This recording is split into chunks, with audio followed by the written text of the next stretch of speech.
Good afternoon. I am Pankaj Kumar Misra. Today we assemble here for in-house training. My topic is Hindi भाषा में लेखन तथा साहित्य सृजन। सबसे पहले हिंदी भाषा की बात करें तो पूरे विश्व में हिंदी भाषा जो है जानी जाती है, पहचानी जाती है। अधिकतर देशों में हिंदी भाषा बोली भी जाती है। अगर मैं पूछूं भाषा क्या है तो सर रवि सर आप क्या इसका जवाब होगा? भाषा एक ऐसी माध्यम है जिसे हम अपने विचारों को दूसरे के सामने प्रकट करते हैं। बिल्कुल, हम अपने विचारों को दूसरों के सामने प्रकट करते हैं और दूसरे के भी भावनाओं को समझते हैं और दूसरे के भावनाओं को हम समझते हैं। ठीक है, हिंदी बिल्कुल सही कहा सर आपने। हिंदी वो लिखने के माध्यम से, बोलने के माध्यम से, सांकेतिक भाषा बहुत ऐसे तीनों बिल्कुल, भाषा के बहुत सारे रूप होते हैं, लिखित, मौखिक और सांकेतिक। बहुत सारे आदिकाल में सांकेतिक भाषा का प्रचलन था। लोग संकेतों के द्वारा, जब बोली का शब्द वर्ण नहीं बने थे, क ख ग घ आ ई का जब आविष्कार नहीं हुआ था, उस समय जो था लोग जो है संकेतों के आधार पे एक दूसरे से बात करते थे संकेत के द्वारा। फिर धीरे धीरे वर्ण बने, अक्षर बने, वाक्य बने, वाक्य से एक पैराग्राफ बना। लोगों के बीच का जो माध्यम था वो मौखिक हुआ और फिर उसको लिखित रूप में लाया गया। हिंदी लेखन में सबसे ज्यादा जो जरूरी है, हिंदी में कहाँ अपने किस भाव को प्रकट करेंगे, क्योंकि लिख लेने के लिए सब कोई लिखता है, लेकिन समय के हिसाब से भाव को प्रकट करना, कहाँ पे हाइफन लगेगा, कहाँ पे कॉमा लगेगा। जैसे एक उदाहरण, रोको मत जाने दो। बहुत ध्यान से समझिएगा, रोको मत जाने दो। यहाँ पे कोई कॉमा वगैरह नहीं लगा है, रोको मत जाने दो।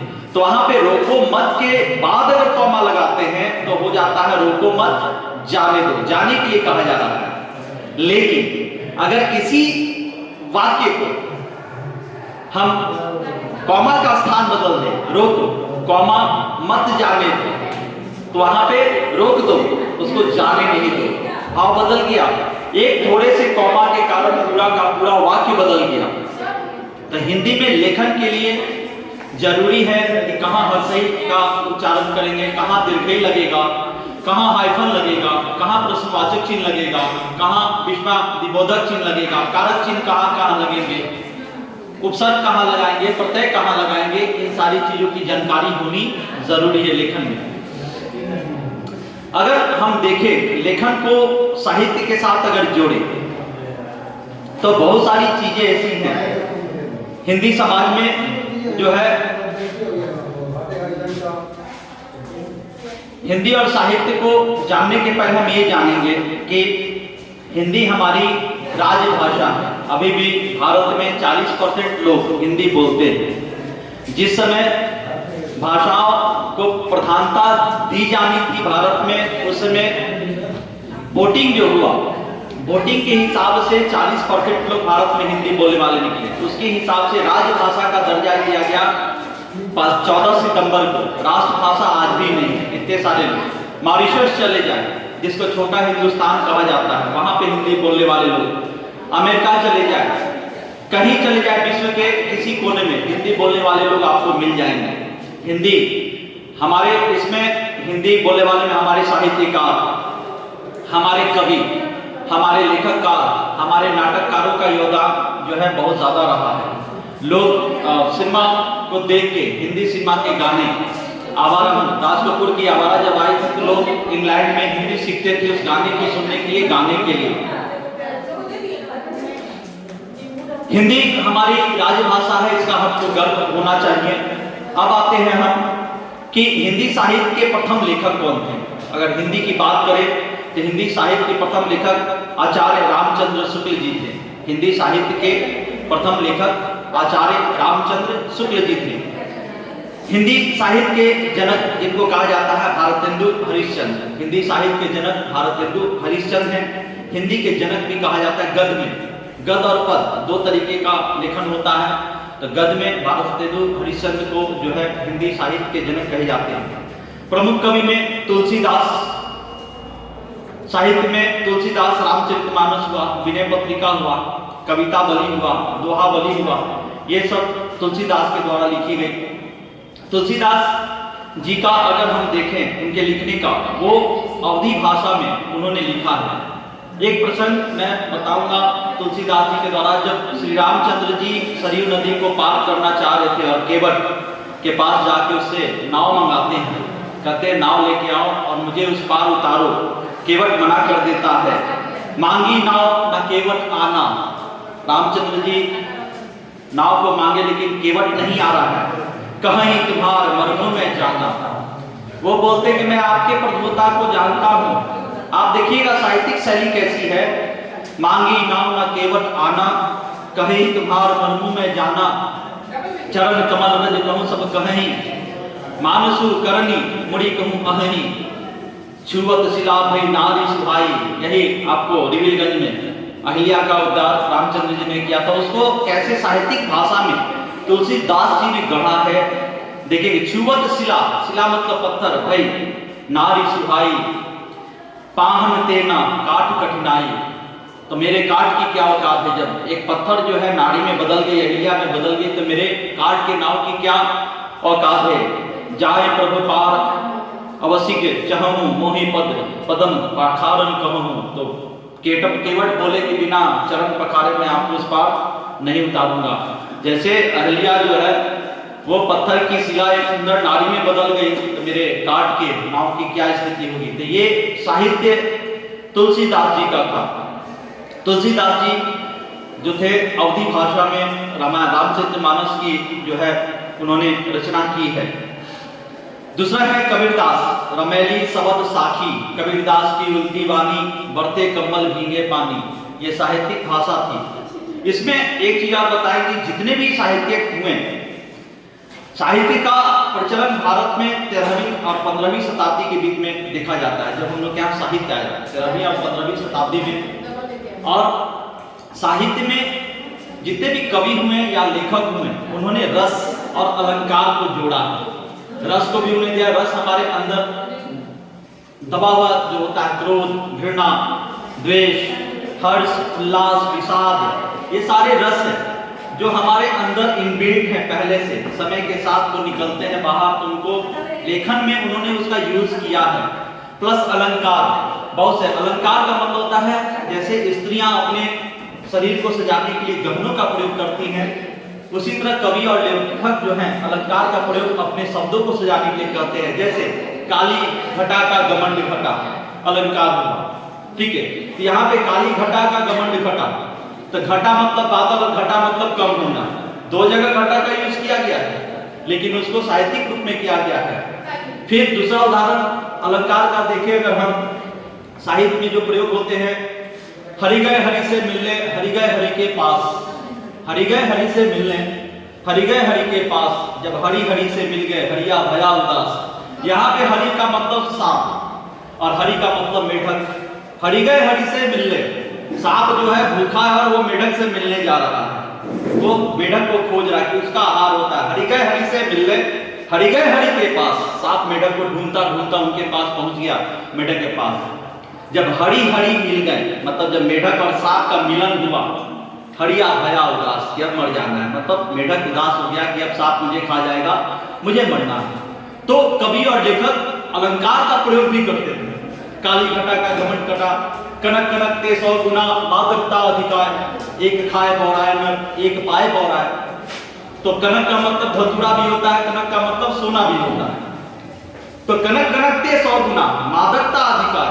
कह रहा है कि जो धतूरा है उससे ज्यादा मादकता सोने में होता है, ठीक है। कनक कनक ते 100 गुना, मादकता अधिकार। एक खाए बौराए नर, धतूरा खा लीजिएगा तो बौड़ा जाएगा। कोई व्यक्ति खा ले धतूरा तो पागल हो जाएगा, उसमें निशा चढ़ जाएगा।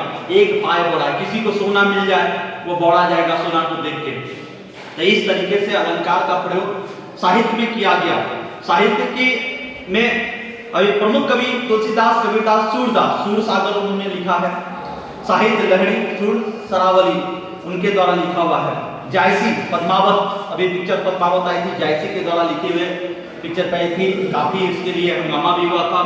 उसके बाद से अखरावर, आखिरी कलाम, ये प्रमुख कवि हुए। हिंदी लेखक में मुंशी प्रेमचंद। मुंशी प्रेमचंद जो है, इनकी कविता दो बैलों की कथा, पूस की रात, पंच परमेश्वर, ये सारी कहानियां जो हैं आपको प्रेमचंद की पढ़ने के लिए कुछ जनरली साहित्य क्या होता है। साहित्य का अर्थ जो है लैटिन शब्द से आया है, जिसका मतलब होता है अक्षर और शिक्षा। शिक्षक मतलब जिसको अक्षर का ज्ञान हो वो साहित्य हो जाता है। जिसको अक्षर का ज्ञान हो वो क्या होता है, साहित्य कहलाता है। हिंदी लेखक में प्रेमचंद 31 जुलाई 1880 को इनका जन्म हुआ था। 8 अक्टूबर 1936 को इनकी मृत्यु हुई। बहुत सारे लेखकों ने प्रेमचंद पे भी लिखा है। प्रेमचंद महान उपन्यासकार थे, बिल्कुल, जिसमें आपको प्रेमचंद के फटे जूते, ठीक है, प्रेमचंद के फटे जूते, इनके ऊपर कहानी लिखी गई थी कि फोटो खिंचवा रहे हैं तो उनके जूते फटे में हैं, तो लेखक पूछता है कि क्या तुमको शर्म नहीं आती है तुम फोटो खिंचवाने। माने आज के आधुनिकता को उन्होंने व्यक्त किया था कि उस समय के लोग कितने सरल थे, कितने सीधे थे, साधे थे कि फटे जूते पहन के भी वो फोटो खिंचवा लेते थे और फोटो में उनके फटे जूते दिख रहे हैं तो फिर उनको कोई शर्म लिहाज नहीं, ज्ञान में होता था। हिंदी लेखक में मुंशी प्रेमचंद सबसे पुरानी हिंदी साहित्य है परीक्षा गुरु 1882 में आई थी। सबसे हिंदी में साहित्य जो सबसे पुराना है वो परीक्षा गुरु 1882 में। हिंदी साहित्य के 4 भाग हैं, आदिकाल, भक्तिकाल, रीतिकाल, आधुनिक काल। हिंदी साहित्य के 4 काल, आदिकाल जो पहले के, उसका से भक्ति काल आया। अब भक्ति काल में सूफी और आपको भक्ति 2 चीज आया था। इसके आने के पीछे की रोचक कहानी है कि जब लोगों के अंदर, जब आपको उधर मौलाना लोगों का, इधर पंडित जी लोगों का वर्चस्व बढ़ने लगा, वो तरह तरह के रिचुअल्स लोगों से करवाते थे, तो कुछ लोग जो थे हिंदुओं में वो भक्ति काल के जो है, भक्ति काल के वो हुए और कुछ लोग सूफीज़्म में आए।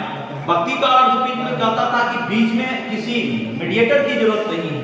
अगर भगवान से मिलना है तो डायरेक्ट हम जो है भगवान की आराधना करके उनको पा सकते हैं। वो भक्ति काल, वो हाइमन्स बनाते थे, गाने बजाते, गाते बजाते अपने डिटीज की, अपने देवता की पूजा करते थे। तो भक्ति काल, उसके बाद से रीति काल आया, फिर आधुनिक काल जो अभी तक चला आ रहा है। अब साहित्य शब्द कहाँ से आया? यह सब लैटिन साहित्य का बहुवचन रूप है। साहित्य जो है लैटिन शब्द का बहुवचन रूप है, जिसका अर्थ है अक्षर या शिक्षा, शिक्षित। जो अक्षरों को जानता है उसको साहित्य कहते हैं। जो अक्षरों को जानता है उसको हम लोग क्या करते हैं? साहित्य कहते हैं। अगर विदेशी साहित्यकार जैसे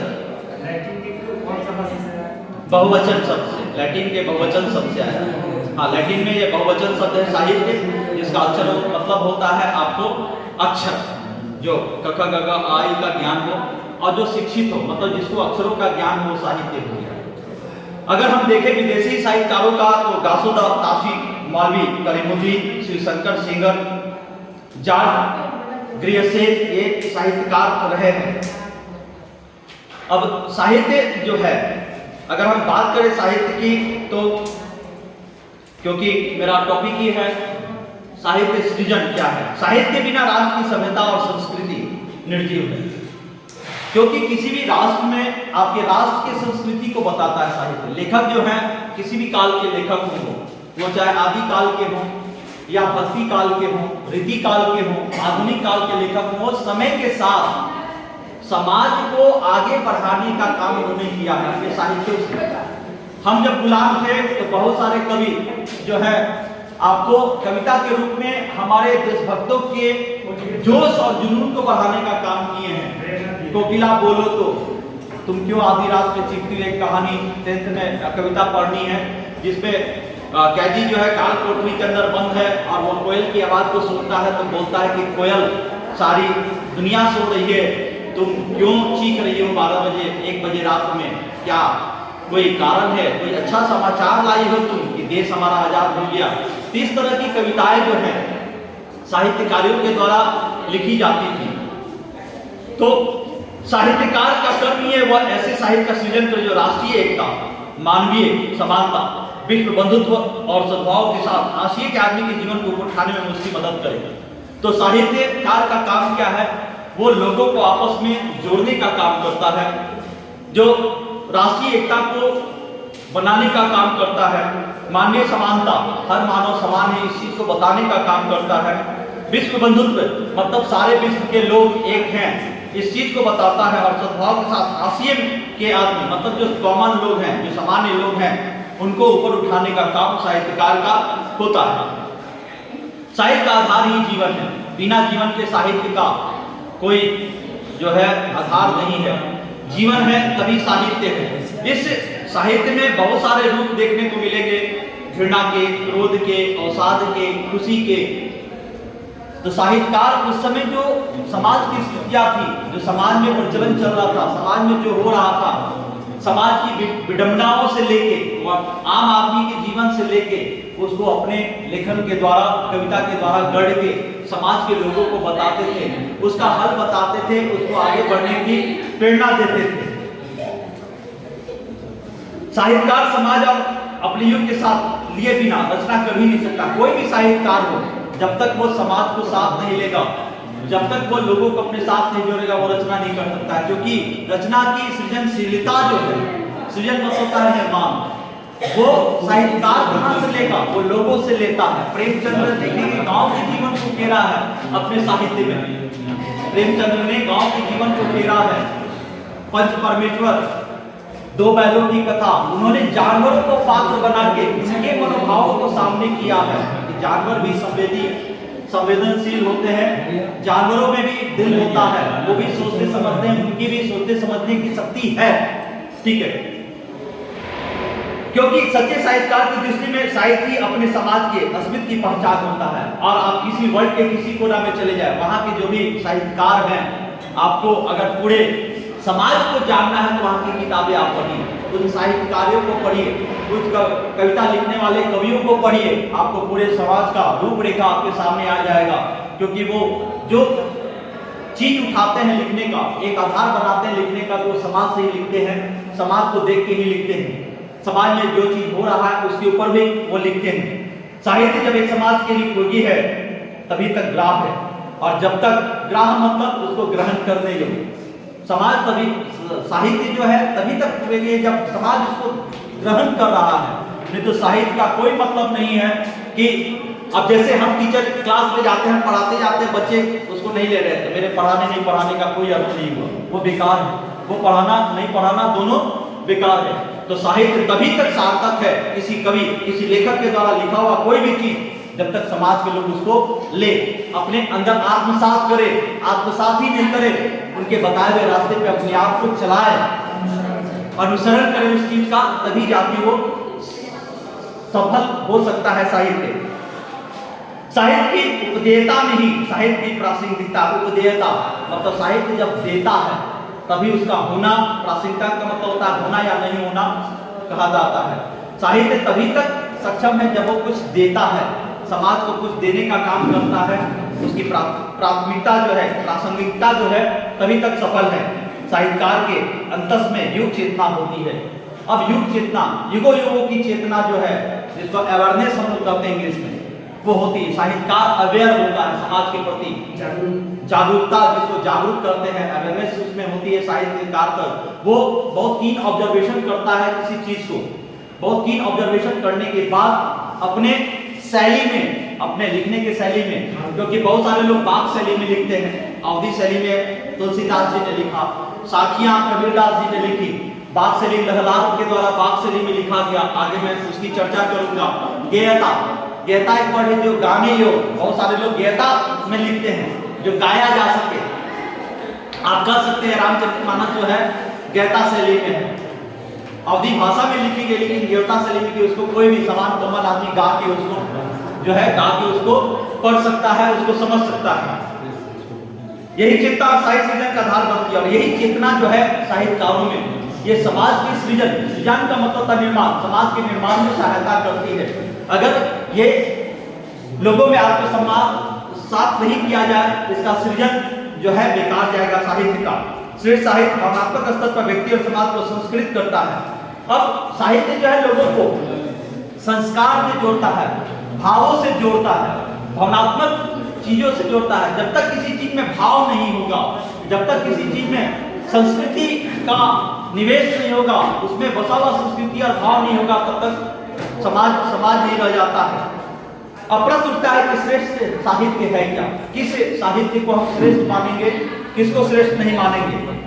साहित्यिक विद्याओं का उद्देश्य क्या है? क्या आत्मसंतुष्टि अथवा सुखानुभूति या प्रेरणा या संदेश या जागृति? कह रहा है कि अपने सुख की अनुभूति साहित्य कराता है, प्रेरणा देता है, कोई संदेश देता है, जागृत करता है समाज को, लोगों को। साहित्य वो है,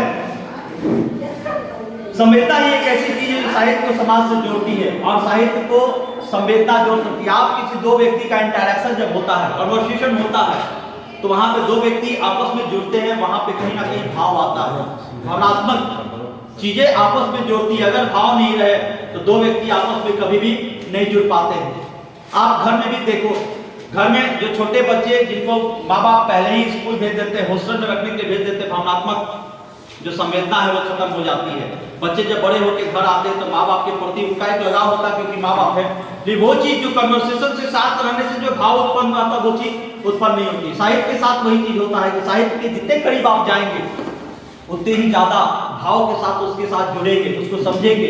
तो साहित्य यही है। अगर साहित्य के पूरे इतिहास को सामने रखकर देखा जाए तो सहज ही पता चल जाएगा कि महान साहित्य उसी को माना गया है जिसमें अनुभूति की तीव्रता और भावना का प्राबल्य रहा है। अनुभूति की तीव्रता, आप क्या अनुभव कर रहे हैं समाज में रख के। साहित्य जो है, आप कभी किसी की पुस्तक को पढ़ते तो आपको रुला देता है, कभी आप हंसने लगते हैं, कभी आपको दलित कर देता है अंदर से। आपके सारे रस को, जो 33 रस आपके अंदर विद्वान है, आपके शरीर में है, देश, घृणा, खुशी, हर्ष, विषाद, ये सारे रस हमारे अंदर है, समय समय पर उभर के सामने आते हैं। साहित्य उन्हीं चीजों को उभरने का काम करता है।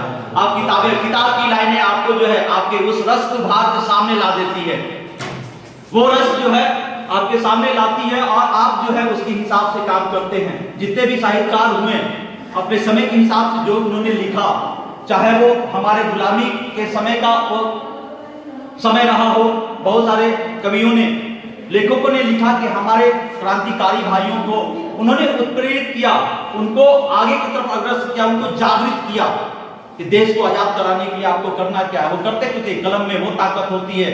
वो बंदूक से नहीं लड़ते थे, वो तलवार नहीं उठाते थे, उनकी कलम चलती थी। तो साहित्य जो है कलम की तलवार है।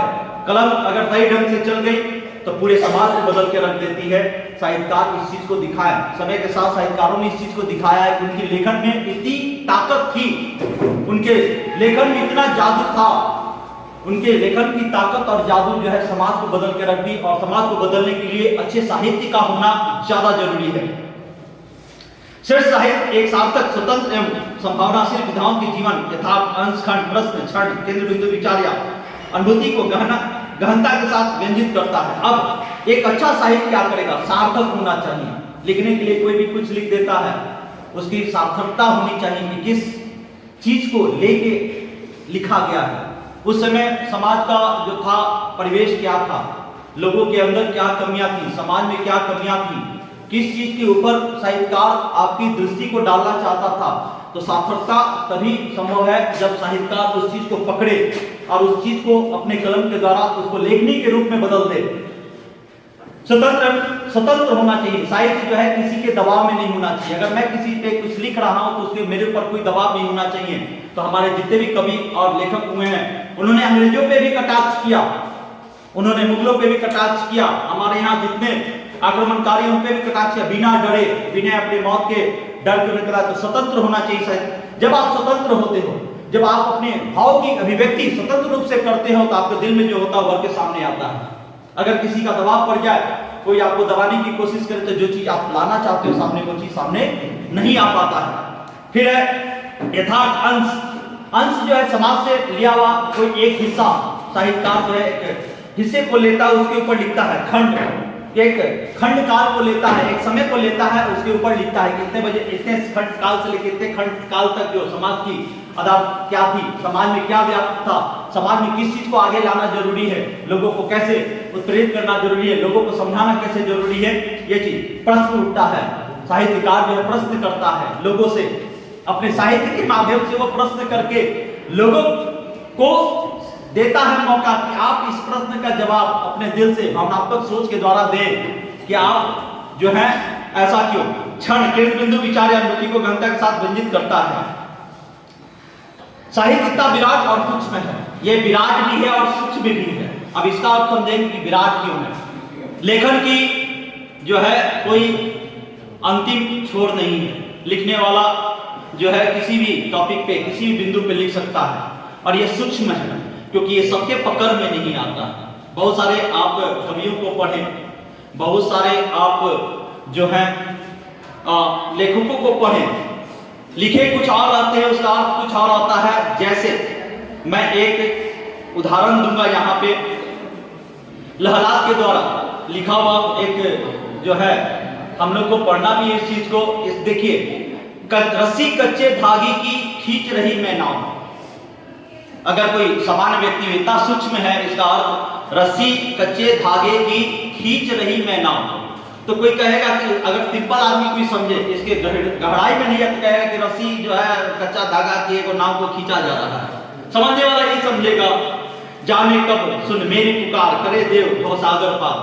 अब भवसागर आ गया तब कुछ अर्थ जुड़ेगा भवसागर पार का, मतलब देवता जो है कब मेरी पुकार सुनेंगे।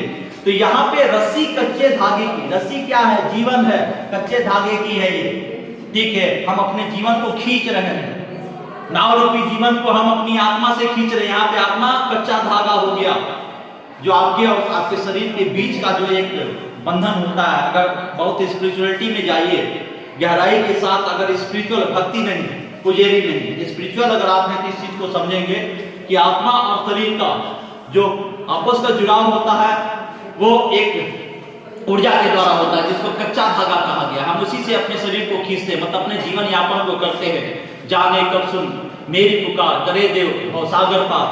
कब भगवान मेरी सुनेंगे? और हम लोग का होता है क्या, जितने भी साधु महात्मा होते हैं उनका अंतिम क्या होता है कि वो जाके भगवान के साथ मिल जाए, उनका मोक्ष हो जाए। स्वर्ग की प्राप्ति भी नहीं चाहते हैं, स्वर्ग की प्राप्ति भी नहीं चाहते, वो मोक्ष सीधा सीधा चाहते हैं। क्योंकि स्वर्ग की प्राप्ति जिसको है वो फिर नर्क भोगने के लिए आएगा, उसको नर्क फिर भोगना, या नर्क भोग रहा है तो स्वर्ग भोगने के बाद फिर मनुष्य योनि या फिर किसी दूसरी योनि में जाएगा। वहां पे सीधे सीधे भगवान से मिल जाना, सागर पार कर जाना। पानी टपके कच्चे सकोड़े व्यर्थ प्यास हो रहे मेरे। हम लोग का जीवन, आप इसका आप समझिए कि सूक्ष्म कितना है साहित्य। पानी टपके कच्चे सकोड़े, सकोड़े को होता है कटोरा, जो आता है पत्तल का सकोड़ा आता है ना, तो पानी टपके कच्चे मतलब जीवन का एक एक पल बीत रहा है आपका। इसका अर्थ ये हुआ, पानी एक एक बूंद जो जीवन आपने लेके आया है वो पूरे भरे कटोरे के पानी के रूप में है, और एक एक बूंद आपके शरीर से आपके जीवन से जा रहा है। पानी टपके कच्चे सकोड़े व्यर्थ प्यास हो रहे मेरे। हम लोग के सारे प्रयास जो है व्यर्थ जा रहे हैं, भगवान नहीं मिल रहे हैं। रोज आराधना कर रहे हैं, रोज पूजा कर रहे हैं, भोग लगा रहे हैं, भगवान से आराधना कर रहे हैं। सूक्ष्मता में बता रहा हूँ, साहित्य की सूक्ष्मता क्या होती है। लिखने वाले लिखते हैं, समझने के लिए उसको काफी गहराई में जाना पड़ता है। हमारे यहाँ ऐसे ऐसे कवि और लेखक हुए हैं। जी में उड़ती रह हूँ घर जाने की चाह है घेरे। आदमी के दिल में बेचैनी होती है, घर, ये घर हमारा नहीं है। कवि के हिसाब से, लाला जी के हिसाब से घर जाने की है चाह। तो चाह जो है घर जाने की, मतलब यहाँ से संसार, नश्वर संसार रूपी जगह से निकल के अपने घर कब हम लौटेंगे, ठीक है। आई सीधी राह से गई ना सीधी राह। आदमी बच्चा पैदा लेता है, ठीक है, जन्म हो जाता है, चाहे जहां भी हो जन्म होता है। लेकिन जब आदमी का जीवन जब आया धरती पे और मरने तक के रास्ते जो होते सीधे नहीं होते हैं। बहुत सारी चीजों को वो झेलता है, अवसादों को झेलता है, सुखी सुख हर्ष विषाद, बहुत सारी चीजों से उसका सामना होता है, ठीक है। तो जाने की राह इतनी आसान नहीं है, उस घर तक पहुंचने की राह इतनी आसान नहीं है। भगवान बहुत सारी परीक्षाएं हमारी लेता है। सुषुम सेतु पर खड़ी थी बीत गया दिन आ, और हम लोग हमेशा सेतु पे खड़ा होने के बाद भी पूरा दिन बीत जाता है।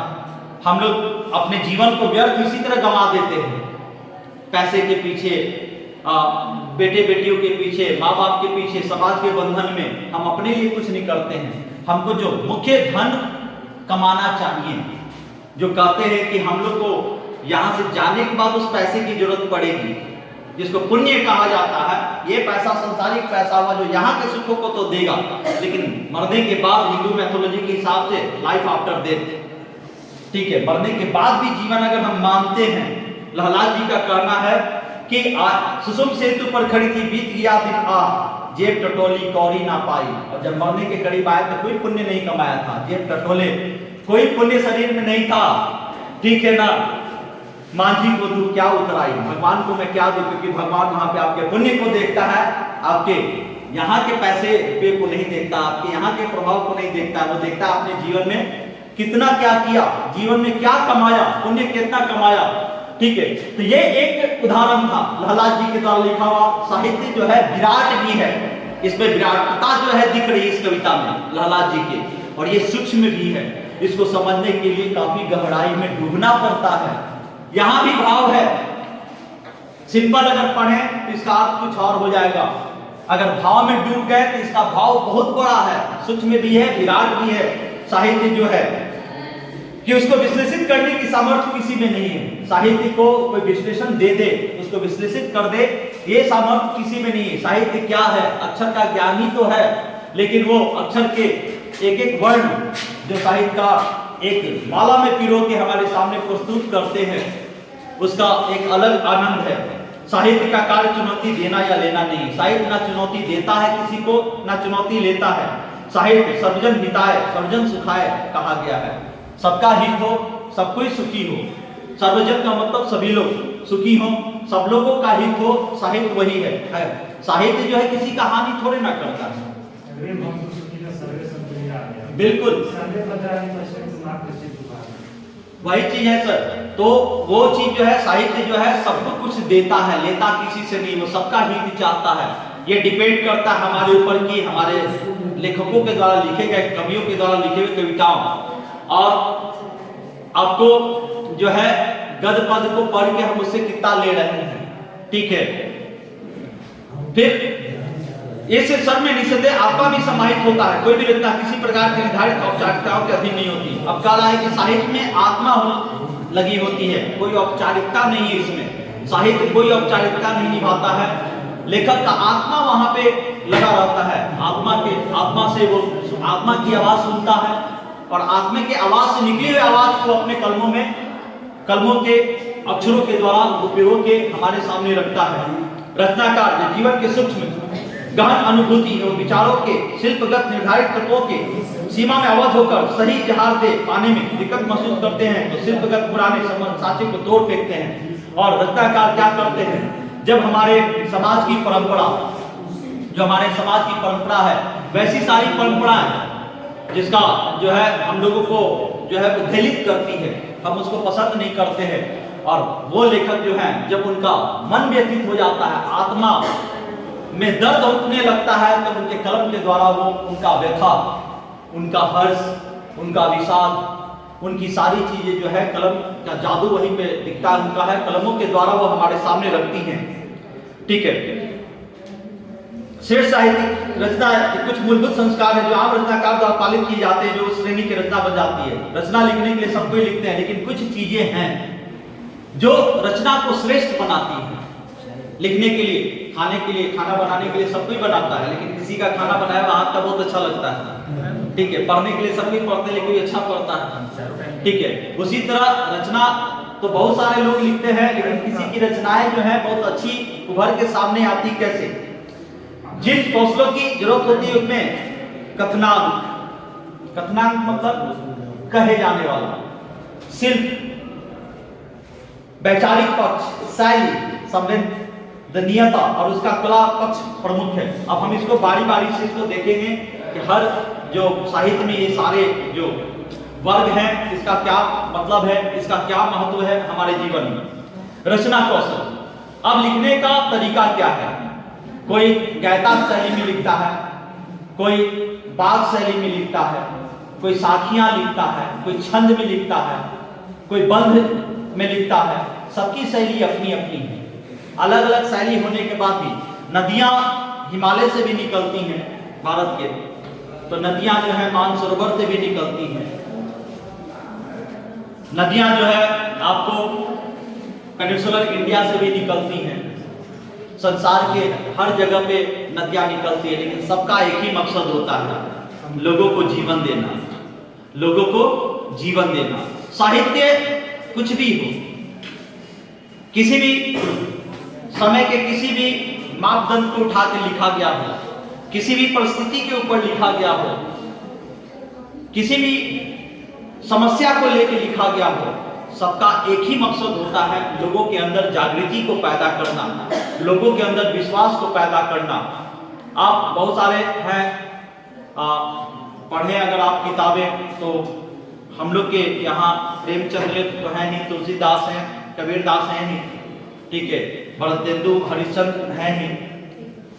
बहुत सारी किताबें आपको मार्केट में साहित्यिक बुक मिल जाएंगी। लोग पढ़ना पसंद नहीं करते क्योंकि इसकी गहराई में डूबना पड़ता है। अगर आप डूब के देखें इसमें, तो जब इसमें रोचकता आने लगती है तो बहुत मजा आता है। अर्थ समझने का तो देर है, आप अर्थ समझे तो बहुत मजा देता है साहित्य, ठीक है। पहला है रचना कौशल। रचना में मूल वस्तु उसकी वैचारिक अंतर वस्तु होती है। रचना में जो मूल वस्तु है, अंदर का वैचार, उस लेखक के, कवि के मन के अंदर क्या चल रहा है, जो चलता है उसी को रचना के रूप में वो रचित कर देता है, उसको बना देता है। रचना करना मतलब किसी चीज का निर्माण करना, बनाना। तो कवि या लेखक के दिल में जो चीज चल रहा है, जो उनके मन को उद्वेलित कर रहा है या उनके मन को सुखी कर रहा है, उसको वो क्या करते हैं, अपने शब्दों में उकेरते हैं। जिसे प्रभावशाली बनाने के लिए हम जिस प्रविधि का उपयोग करते हैं वही रचना कौशल है। और इसको प्रभावशाली बनाने के लिए अभी जस्ट बताया कि अलंकार और रस का प्रयोग करते हैं कवि और लेखक। हमारे यहाँ एक गायक है बादशाह। बादशाह देखेंगे कि शब्दों को जोड़ के बहुत काफी फेमस हुए। उन्होंने कहा कि मैं इसी तरह नहीं लिख देता हूँ, अलंकार का मुझे बहुत अच्छा ज्ञान है।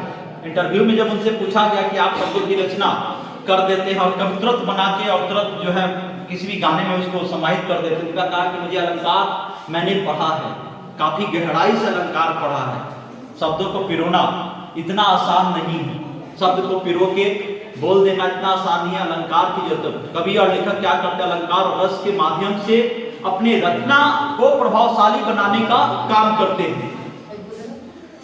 कालजयी वही रचनाएं हो सकती हैं। कालजयी का मतलब जिसने काल को जीत लिया हो, मतलब युगों युगों तक उनकी रचनाएं लोगों को उद्वेलित करती रहे, लोगों को अपनी तरफ खींचती रहे, लोगों को प्रभावित करती रहे, उसको कालजयी रचनाएं कहते हैं। कालजयी वही रचनाएं हो सकी जिनमें सहज संप्रेषण था। संप्रेषण का मतलब सहजता था, बनावटी बात नहीं था, जो दिल में था उसी चीज को हूबहू उन्होंने अपने कलमों से उकेर दिया, उसको सामने रख दिया, अपने दिल के बातों को सामने रख दिया, ठीक है, कालजयी रचना बनी। लेखन एक कला है जो आते आते आती है, इसे सहजता से स्वीकारने में संकोच क्यों हो। और लेखन एक कला है, सब कोई नहीं लिख सकता। किसी टॉपिक पे लिखने के दिया जाए तो मेरे से तो नहीं लिखा जाएगा। हमारे गौरव सर को दे दिया जाए तो बहुत अच्छे ढंग से लिख देंगे, हमारे रवि सर को दे दिया जाए बहुत अच्छे ढंग से उसको शब्दों की माला में पिरो के उसको सामने लाके हमारे रख देंगे।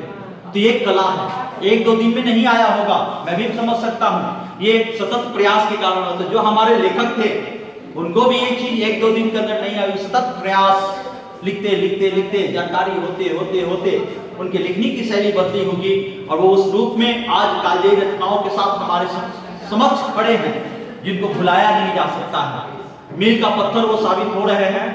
तो मील का पत्थर अपने जगह पर अडिग है, तो मील के पत्थर को हम लोग कहते हैं कि अपने जगह पर अडिग है, उसको कोई हिला नहीं सकता है। लेकिन ये हम कहते हैं उस मील के पत्थर के ऊपर कितने चीजों को वो झेलता है, आंधी तूफान वर्षा, कभी कोई गाड़ी से ठोकर लग गया, ठीक है, ये सारी चीजें को झेलता है। कहने का मतलब यह है कि साहित्यकारों ने झेला होगा अपने जीवन में, उनको बहुत सारे दुख और तकलीफों का सामना करना पड़ा होगा, तब जाके वो एक सृजन कर पाए होंगे।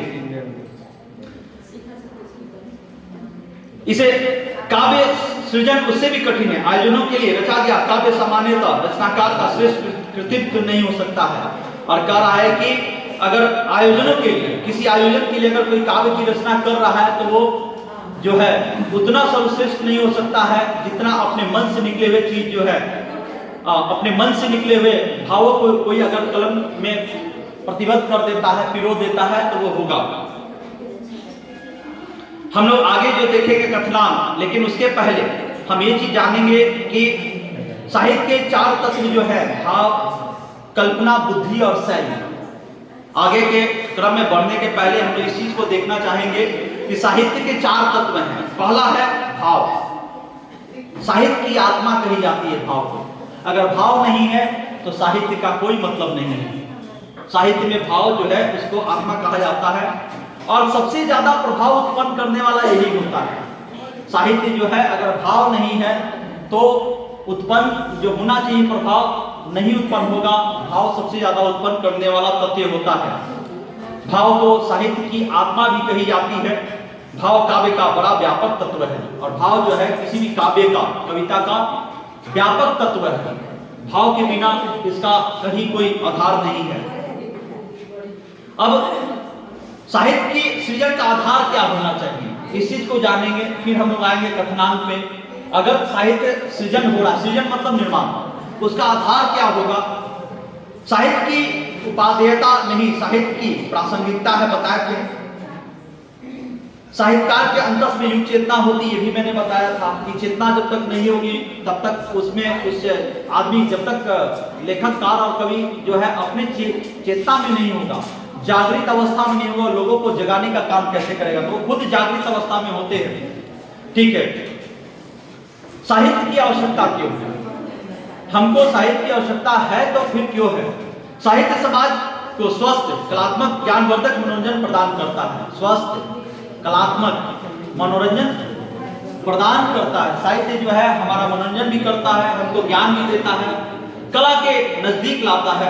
साहित्य जिसमें सामाजिक संस्कारों का परिष्कार होता है, और जितने भी सामाजिक संस्कार हैं, क्योंकि कोई भी लेखक, कोई भी कवि अपने समय के बारे में लिखते हैं। जो इस समय है वो अपने समाज के हिसाब से लिखता है, तो संस्कार को ही बताता है कि हमारे समाज के संस्कार कैसे हैं। हमारे समाज में संस्कार हैं, जिस संस्कार का पालन करना चाहिए वो कहां से खत्म हो रहे हैं, उसको फिर से कैसे हम वापस ला सकते हैं। रचनाएं समाज की धार्मिक भावना, भक्ति, समाज सेवा के माध्यम से मूल्यों के संदर्भ में मनुष्य हित की सर्वोच्चता का अनुसंधान करती है। और रचनाएं जो है समाज के, पहला है भावना। समाज की भावना क्या है? भक्ति। किसी के प्रति आपकी भक्ति कैसी है? समाज सेवा के माध्यम से ये क्या करता है कि मनुष्य के हित के सर्वोच्चता की अनुसंधान को करती है। मतलब मनुष्य सर्वोच्च कैसे हो सके, मनुष्य सर्वोच्चता के पद पे कैसे जा सके, इस चीज का अनुसंधान करती है, इस चीज को करने का काम करती है। यही दृष्टिकोण साहित्य को मनुष्य जीवन के लिए उपयोगी सिद्ध करता है। और यह दृष्टिकोण हमारे लेखकों में था, कवियों में था, जिसके कारण साहित्य जो है इसकी उपयोगिता जो है आज भी है। साहित्य जो है उपयोगी इससे कहा जाता है। दूसरा है कथनान।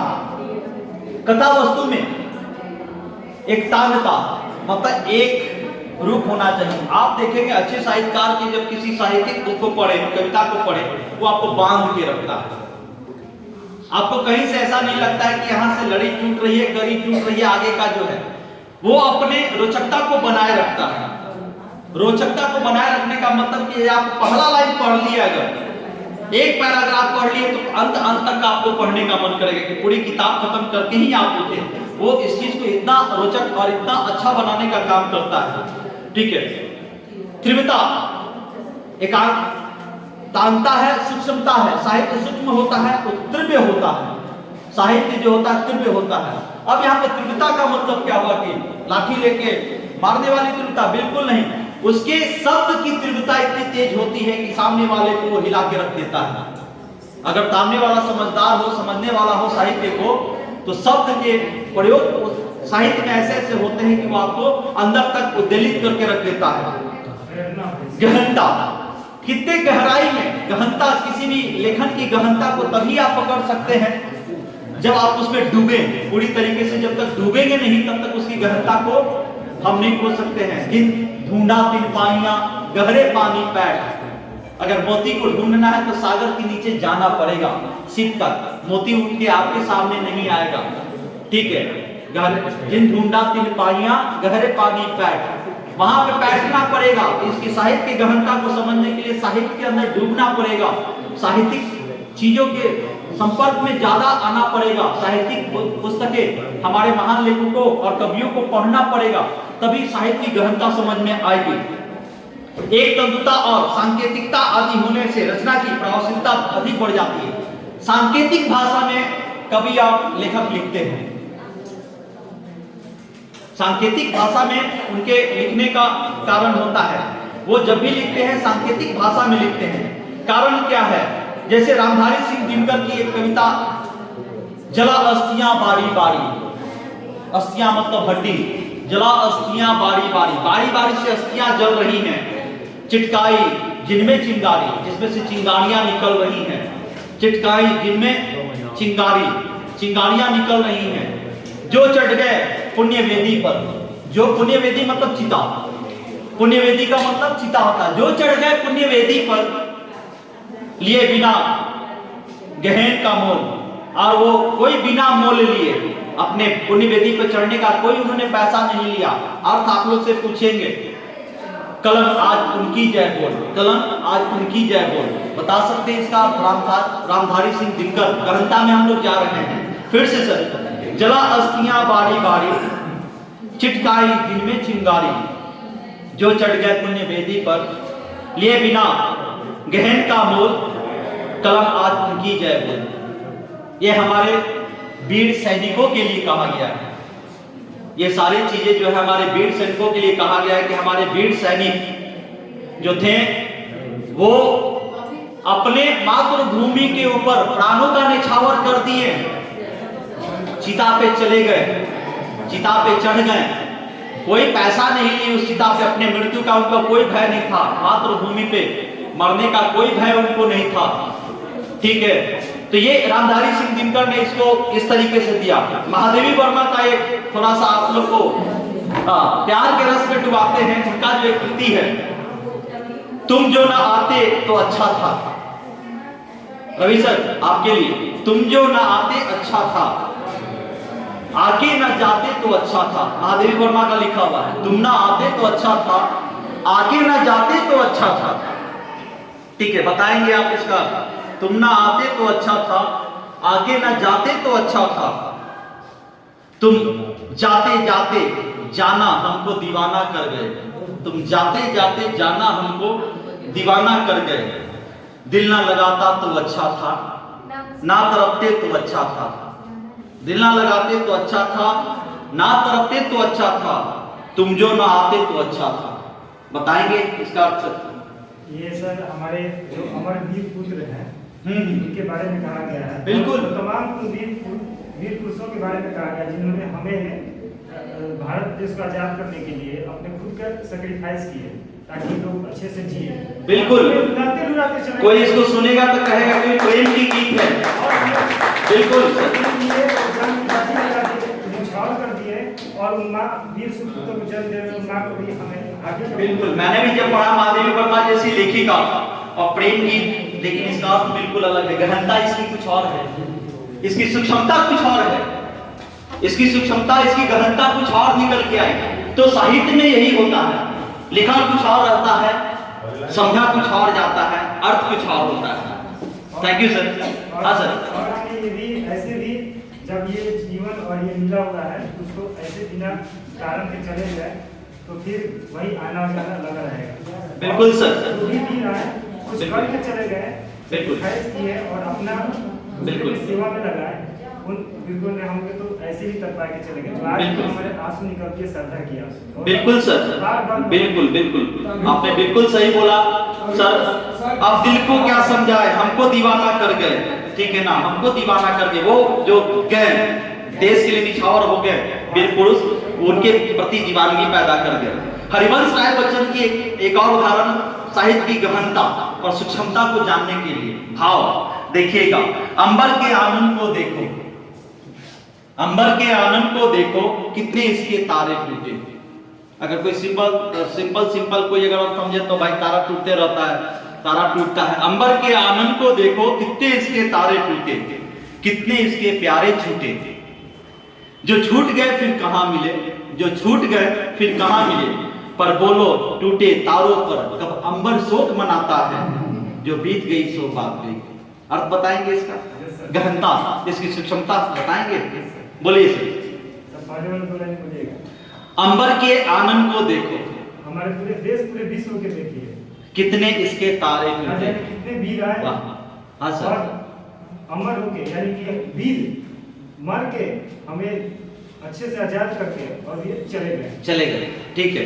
कितने इसके प्यारे छूटे, जो छूट गए फिर कहाँ ना मिले। जाने कितने देश के लोग इनके प्यारे थे, इनके दीवाने थे, जो आज भी दीवाने हैं, और वो सब छूट गए। पर बोलो टूटे तारों पर कब अंबर शोक मनाता है। लेकिन वो जब चले गए तो उनके कौन माता पिता और देश के लोग शोक मनाते हैं, बल्कि उनको नमन करते हैं, जो आज हमारे देश के प्रति खून और निछावर, जो बीत गई सो बात गई। और वो जो चले गए सो आज भी अमर है।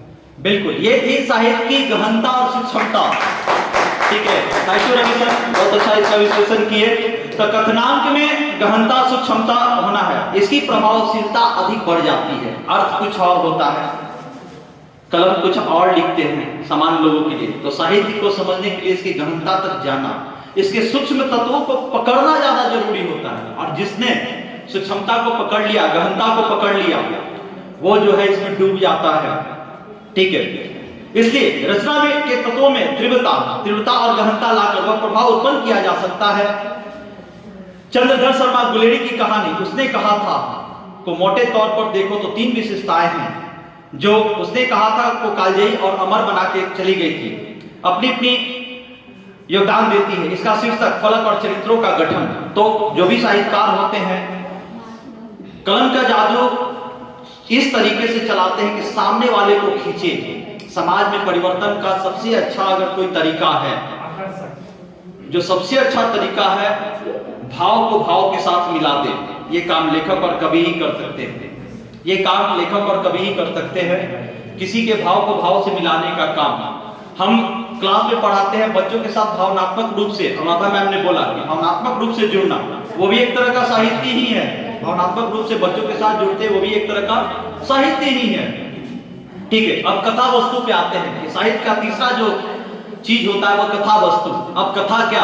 कथा वस्तु का मतलब, कथा वस्तु का विन्यास एवं घटनाओं का संयोजन बड़ा ही महत्व रखता है।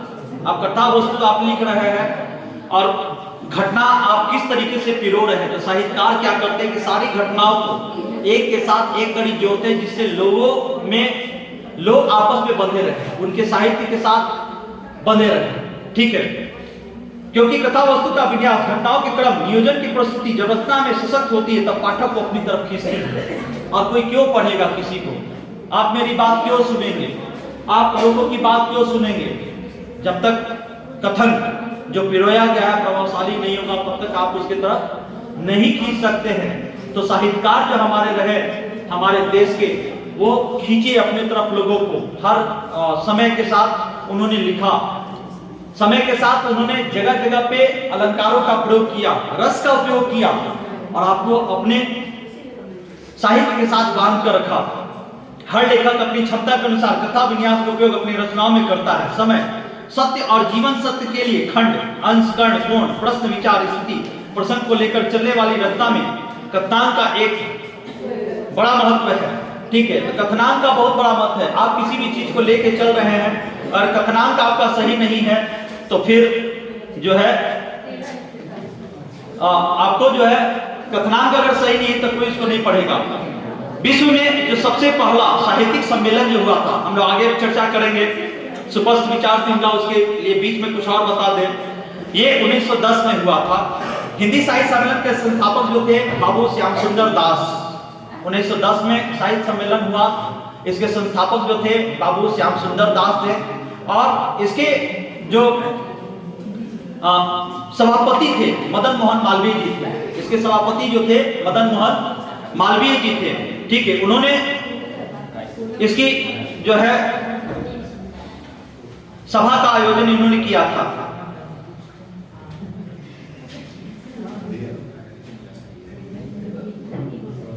अब आइए साहित्य का मतलब, चौथे बिंदु पे आने के पहले साहित्य का मतलब समझ लेते हैं। साहित्य का मतलब होता है साथ, साहित्य का मतलब होता है साथ। पहला हम लोग जो जाने थे साहित्य का मतलब क्या जाने थे?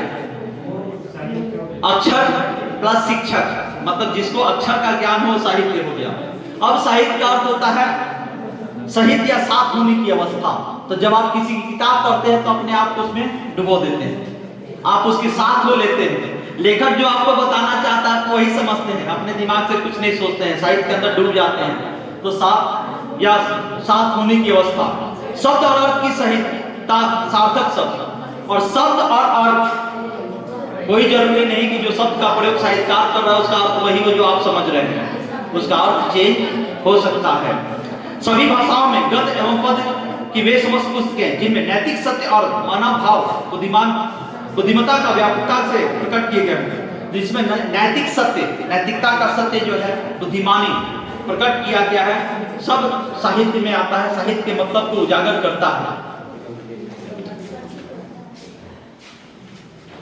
आइए सुस्पष्ट विचार श्रृंखला क्या है साहित्य में। चौथा पॉइंट, साहित्य में विचारधारा एक विचार दृष्टि के रूप में रहती है। साहित्य में विचारधारा जो है आपको विचार दृष्टि के रूप में रहती है।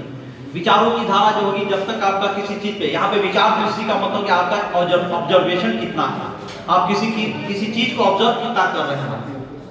यहाँ पे आप बैठ के इस मोबाइल फोन को देख रहे हैं तो हमारा ऑब्जर्वेशन एक मोबाइल फोन तक होगा। इसमें व्हाट्सएप चला सकते हैं, यूट्यूब है, फेसबुक चला सकते हैं, बात कर सकते हैं, स्टोर कर सकते हैं। लेकिन कोई एक साहित्यकार देखेगा तो उसके दिमाग के विचार, उसका दृष्टिकोण बदल जाएगा। यहाँ पे उसको घेर देगा अपने अक्षरों में, उसको घेर देगा। नदियों के किनारे सब कोई जाते हैं, पहाड़ों को हम सब कोई देखते हैं, पहाड़ हम लोग के लिए पहाड़ है, नदियां हैं, पानी जाती हैं।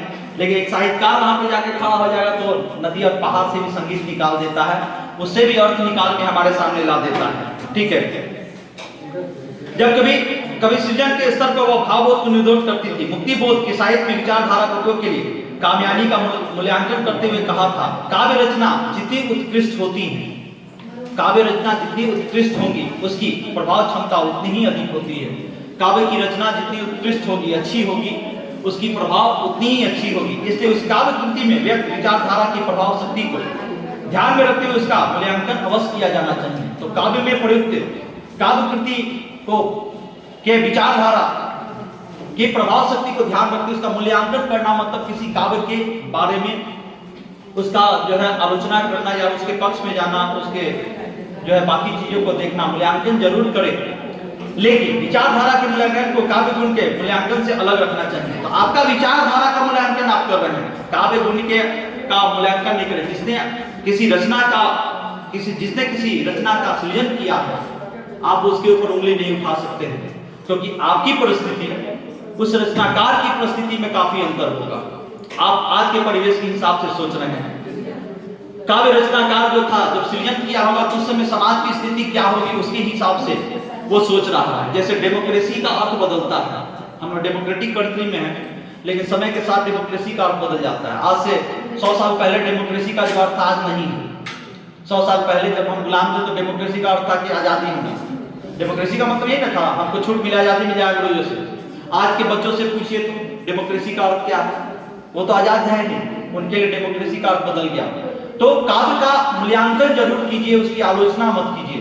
आलोचना करते हैं तो आलोचना करने के पहले ये समझ लीजिए कि काव्य का सृजन जब हुआ होगा तो किस परिस्थितियों में कवि ने या लेखकों ने किया होगा, उस समय उनकी मनोदशा क्या थी, समाज की स्थिति क्या थी। समय के साथ ये चीज परिवर्तन होता है। फिर है कथोपकथन। अब कथोपकथन का मतलब क्या हुआ, किसी भी रचना में कथोपकथन का बहुत महत्व है। यह प्रभाव उत्पादक, जानकारीपूर्ण, सहज, संप्रेषणीय, स्वोद्देश्य या सांकेतिक होना आवश्यक है। उसका उद्देश्य होना चाहिए, प्रभावशाली होना चाहिए और सांकेतिक होना चाहिए। सांकेतिक होना चाहिए, सांकेतिक का अर्थ इसलिए होना चाहिए कि संकेत में लेखक सारा बात कह जाए, समझने वाला समझे उसको। जैसे भी 2-3 कविता के उदाहरण हम लोग लिए, ठीक है, कबीरदास की उल्टी बानी, बढ़ते कंबल भीगे पानी, इसका अर्थ और किसी से कबीरदास को उल्टी बानी, पागल समझेगा कबीरदास को कोई भी, कि कंबले को भीगा रहे हैं, बरसा रहे हैं और पानी को भीगा रहे हैं, ठीक है ना। तो यहाँ पे अब अर्थ का अनर्थ सामान्य लोगों के लिए, जब इसके अंदर डूबेंगे तो इसका बहुत व्यापक है, ठीक है। रचनाकार का आशय या तो अभिप्राय प्राय संवादों के जरिए सरलता से संप्रेषित हो जाता है। संवाद रचना का छोटा, स्वाभाविक और अत्यंत प्रभु विष्णु अंश होता है और उसका एक एक शब्द सार्थक, स्वदेश और महत्वपूर्ण होता है। जो संवाद होता है, हम आपस में संवाद करते हैं, कन्वर्सेशन करते हैं, कन्वर्सेशन का एक एक शब्द, आपके कहे हुए एक एक शब्द जो है सामने वाले के लिए मायने रखते हैं। सामने वाले का कहा हुआ एक एक शब्द जो होता है, क्योंकि रचनाकार ये जानते हैं कि मेरा लिखा हुआ वो जो भी कलम से लिखे लोगों को प्रभावित करेगा। ठीक है, ये था साहित्य सृजन। हम अपने साहित्यकारों का नमन करते हैं कि उनके कारण आज हम इस चीज को देखें, पढ़ें, आगे भी देखेंगे साहित्यकारों को। धन्यवाद।